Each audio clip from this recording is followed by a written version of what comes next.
YouTube. All right, cool. So here we go.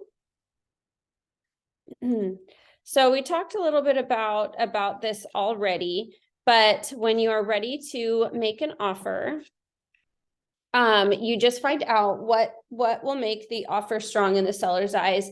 Now, we've had a market shift since we made this document. So right now, offers aren't as competitive. So what we can do with kind of the fact that here, in this document from earlier in the year, the whole point of it was, for whatever your buyer's needs are, and also whatever can make it happen on the other side of it, it comes down to communication with the other agent and that connection, and doing all you can to advocate for your buyer, and then also find ways that really truly make it a win-win-win across the board. Right now, it is more common to ask for concessions from the seller. And so, basically knowing what your client's needs are, what your buyer's needs are, and then calling the other agent, building a relationship with them, and facilitating the offer around that. So like today, we put in an offer for some buyers, and instead of just submitting it and like, oh, hope that went through, Mike called the other agent. His mouth is full. Mike called the other agent and built a relationship with him, spent some time talking to him last night. And he basically verbally went over with him like, hey, like, this is the offer that I'm writing up. And by the way, it was asking for concessions, and it was below the asking price because it's been on the market for 3 months. And then that way he was able to have a conversation back and forth with the other agent. So that way a lot of the negotiating was actually already happened. So that way, so we don't have to have like 9 counter offers to get to our end goal, right? Mm-hmm. So ain't nobody got time for that. Yeah. So it's really helpful if you can have that conversation with the other agent, advocating for your client. But as well, like say, on the offer that we wrote, it's a flip. So they might not be able to come down in price. Because maybe they need to make a certain amount. And so you find that information out by talking to the other agent. They don't have to release information to you, but more often than not, that they are everything that they can say while still representing their client. A lot of times they do. So that actually can save you a lot of time, is having not only saving you time by calling the other agent, but also making sure that the relationship's really good. So if you do work with them, you both have seamless communication with each other. All right. So then you can talk to your buyer after you talk to the listing agent and let them know how that conversation went. You also want to talk to them. Now, this is something that in the buyer's appointment, we did talk about earnest money with them. So that doesn't just come up as a surprise when you're about ready to write the offer, but discussing with them, like confirming like, okay, how much earnest money would you like to put down, and really educate them on what that means. So here in Oregon right now in this market, it's suggested, about 1%. That is a baseline in Oregon. It can definitely vary, and it can be whatever the seller wants it to be. I mean, the buyer wants it to be. So do you want to kind of like explain? Yeah, I mean, the seller might not be cool with that amount either, and they might counter that. So it's also something that you might want to chat with the other agent about up front as well. So, well, what earnest money is, it is the buyer's way of saying, I am serious about this house. I do not plan on breaching this contract. I will hold true to my word. Because, and like I said, this can go any way. It depends on what you write into the contract. There's a lot of variables here, so it's different for each one. But a very typical process is the buyer puts down earnest money. They have, up 3, more or less if they put it into the contract, business days to enter it in with third party, which is the title and escrow company. And if they breach the contract, then in a typical situation, the seller actually gets to keep that earnest money, because there's some we have all levels of. Yeah, there's so many ways around it, but Yeah. essentially the earnest money is a good faith It's a deposit. security, yeah. That, so the more you put down, the more serious you appear, but Yeah. also like you could totally like, yeah, there's ways around it. Yeah, we've had clients you know, put down an earnest money amount that was less than the 1%.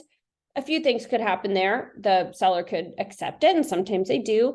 Some of them are like, ooh, this is risky, because if they don't want to, if they're putting down only, you know, $1,000, then that's not a huge risk to them. If they back out the day before closing, oh, I don't know if I want to accept this offer. That is also something that could happen. Sometimes they won't accept it, or sometimes they'll counter back and say, can you please make that $4,000 earnest money or whatever. So it's, you know, just a portion of the contract that can be negotiated. Yeah, and that can be like, a lot of times you'll see like earnest money is, you know, a lot of times the seller or the buyer will release their earnest money if, you know, something on the buyer's end is like taking longer than it should. that can come into play there, where it can kind of be used to keep the deal together. Yeah. You know, kind of appease the seller.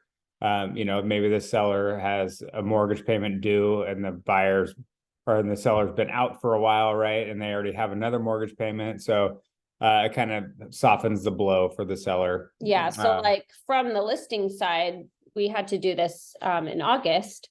So, you know, you can, hearing it from the listing side will help you if you're representing a buyer that this request is made. But basically we had some out-of-state clients that were selling their Oregon rental.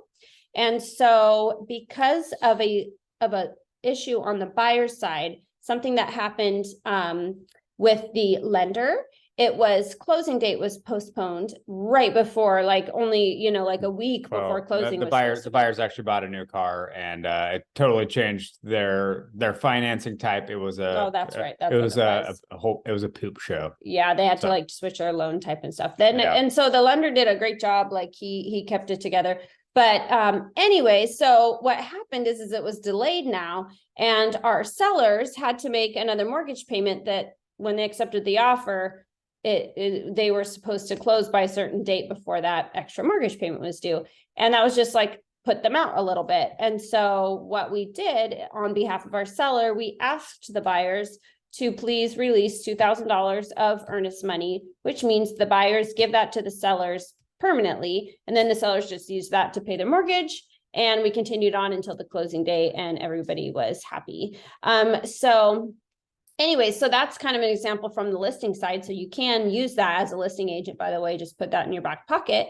But sometimes, you know, if you're a buyer, you know, representing your buyer and the listing agent has asked you to do that in a similar situation, you can you'll be able to explain to your buyer what that means. They can accept or decline. It's their decision, but it can help keep the deal together. And something else, if you have unreasonable buyers that are like, hey, I want to lowball like X amount of dollars or whatever else, I always paint the picture of what, you know, if you were in the seller's shoes, what would you do? Like, you know, put them in the other side's shoes, so they have some perspective on the offer that they're asking the seller to entertain, right? So so perspective is always good, and it's always kind of a humbling thing for a buyer when they're trying to be super aggressive. I mean, I'm all about getting our buyers good deals, but at the same time, like you have to be reasonable. Yeah. I mean, and yes, like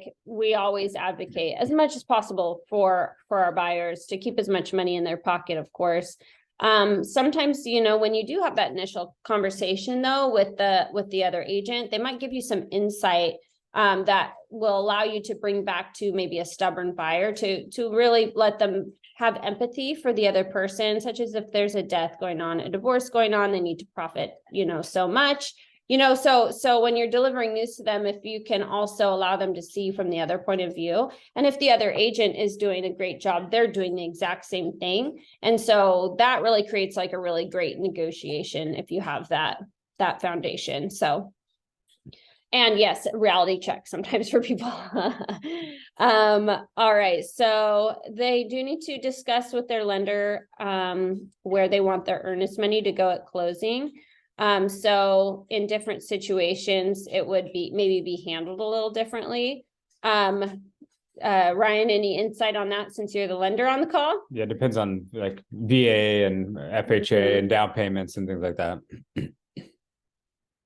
Oh, So you're you mean muted. it? Can you ask me that question again? Oh, I sorry. I got lost in an email on a new buyer assistance Oh, program. sorry. Oh, yeah. I was just gonna see if Trying you. to multitask and not doing it. No. You're here. So that's all. You're all good. I was talking about how when you're, representing a buyer, that we advise that they talk to their lender to discuss how earnest money is distributed. And I just wondered if you had any insight on that, or Because they'll oftentimes ask us like, am I going to get my earnest money how do back? I get it back? And I, we say, hey, that's going to be up to your lender on where that goes. That's, kind of not our lane. Yeah, so I'm not sure. Who's generally, is it the title company that's holding the earnest money right now for you guys? Yeah, in Oregon. Yeah. So that's just in that when you're settling, Mhm. it's showing as there's got to be so much cash in. Yeah. So you're gonna have to bring cash to close. So there's all the costs and there's all the contributions. So Mhm. there's 10,000 of earnest money. There's another 40,000 that the buyers bring to the table to cover costs, and then the loan is the balance, right? And so Yeah. and those numbers just have to balance on the one side with the other side of the ledger what it's costing. So Yeah. for all the fees. So the earnest money, it goes into the pot of money. Yeah. So unless it's a VA, it doesn't really go to anything specific.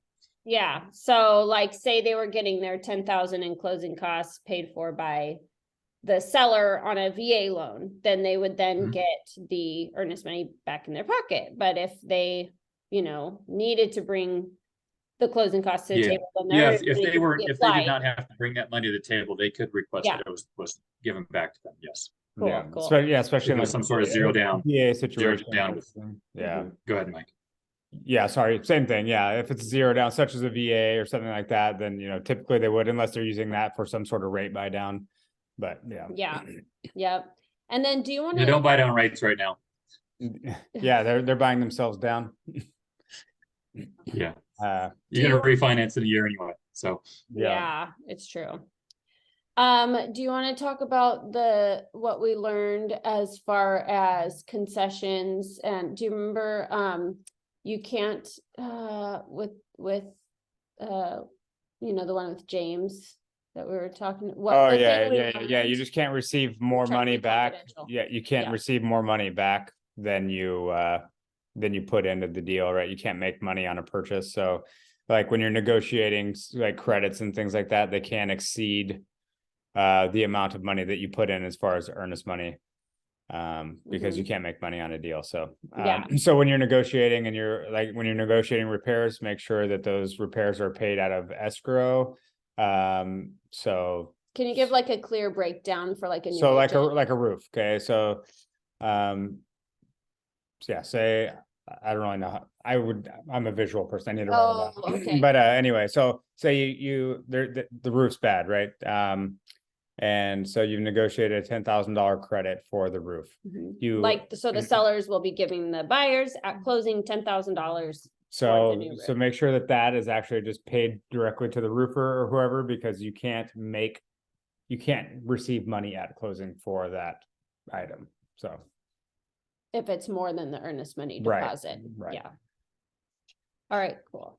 So and we might end on this here because there's quite a bit to talk about during the inspection. So we can do that on the transaction because that'll be a good part 4. But basically when you're then writing out the offer for your clients, and a lot of times you'll already have this part, we told you earlier on the document, discuss this when you first meet with them and talk about the buying process.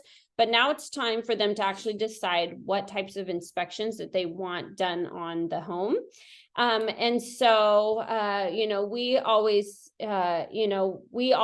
promote them getting inspections. They don't legally have to, but they should, I mean, we always encourage them to. Even if there was an inspection on the house 6 months ago, still, like, you want to cover yourself and you want to cover your client. Yeah. Because you just never know. So Yeah. doing your due diligence is huge, and educating your clients is huge. So yeah, and they need to be the ones to pick out who their inspectors are. If they want help and they want support from you, you can totally give them a list of inspectors that you love. You know, and if you want to help them schedule those things, you know, that's your decision, as long as they make the decision who the inspector is, because if anything goes sideways and I mean, everything you do, you want to be ready to back it up if you were in court.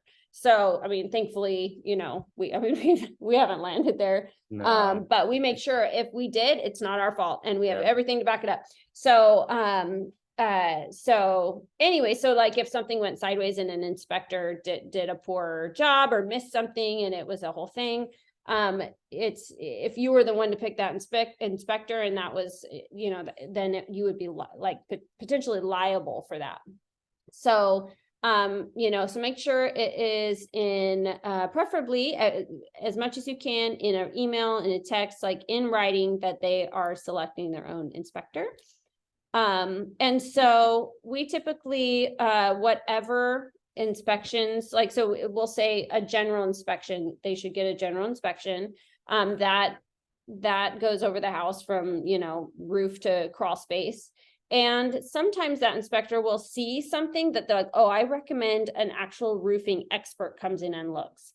They can totally do a roof inspection, but sometimes it needs something specialized. So some great verbiage that we like to use when writing an offer is, you know, general inspection and any other inspections that the recommended by the general inspector. yeah. And so that way it kind of leaves, so basically you want more, and, you know, you can always, you know, decide not to conduct, you know, inspections that you put in on the offer. And when I say you, sorry, your buyer, but you can't like say, oh, I only want a general inspection. Like if you went back later and you're like, actually, I want a sewer scope too, they could technically say no, because that wasn't in the contract. So ask for everything and do what you want with that. So yeah, so general, and any other inspection recommended. Sewer scope is a great idea as well, because it runs from the home, you know, typically out to the street. And so roots, and it just can be a very expensive fix if there was something wrong. And then in Oregon, and I think in Colorado too, radon's an issue. Is that right, Ryan? Radon's a thing out there. It is. It is. It's more of an issue in Colorado than it is in Oregon. Yes. Yeah, I remember, because I read about it. I was like, what is this stuff, you know? Second leading cause of lung cancer in the United States. Yeah, it's so, yeah, it's you know, it is a very, you know, something to take seriously. And in Salem, there are high levels of radon in some properties, and it is something that can be mitigated. So, you know, if it is a thing, then, you know, just properly educating your clients, like there are companies that can come mitigate this. And that can be negotiated as well. And you can have the, you know, the sellers pay for that, you know, everything's negotiable. Yeah, so. That's, yeah.